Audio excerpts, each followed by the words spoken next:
The first question I want to ask you is, how are you wired as a leader? How are you wired as a leader?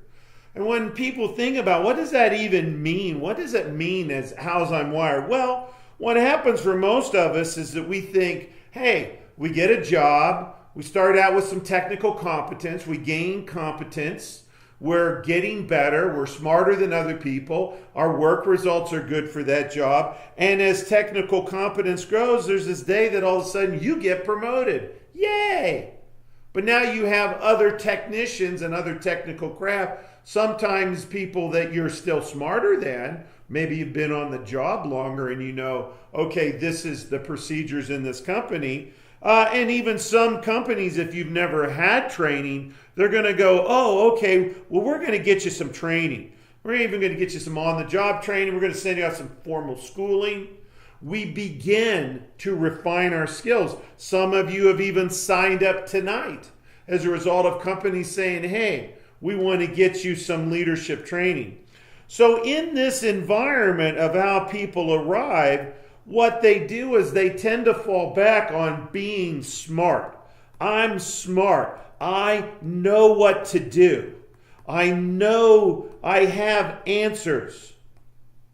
And that becomes their leadership model. And so the question was, well, how are you wired as a leader?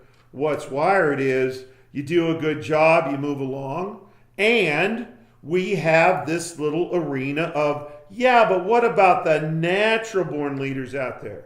You know, because some people will tell you, well, isn't leadership really innate? Isn't the best leaders among us? Aren't they really born to be leaders?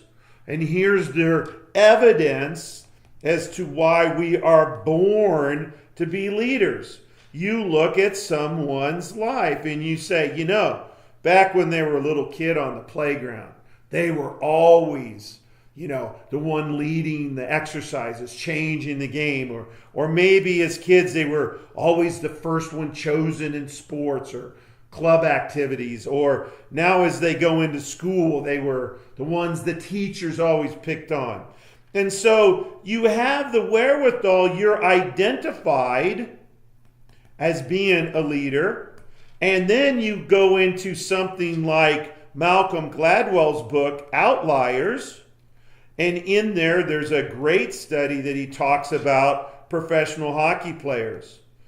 And the reason why this is an unusual book and why it is so really kind of awesome in how it looks at success is the biggest correlated criteria that he could find was their birth dates. And because in Canada, hockey players, when you're January 1, you're in that year group. So if you're born on January 1st and you're playing against a kid in that year group, born on December 31st, you're a year older than him.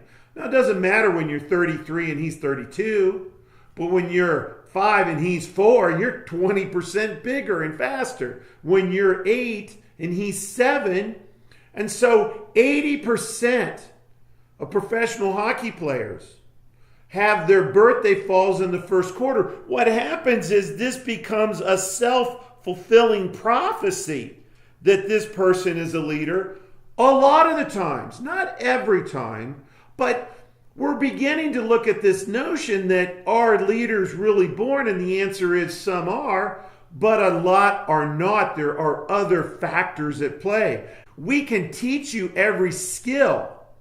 You have every skill. You have to unlearn some things you learned in grade school. We're going to reinstall, in my world, what I call neural software that says this is what it means to be a leader.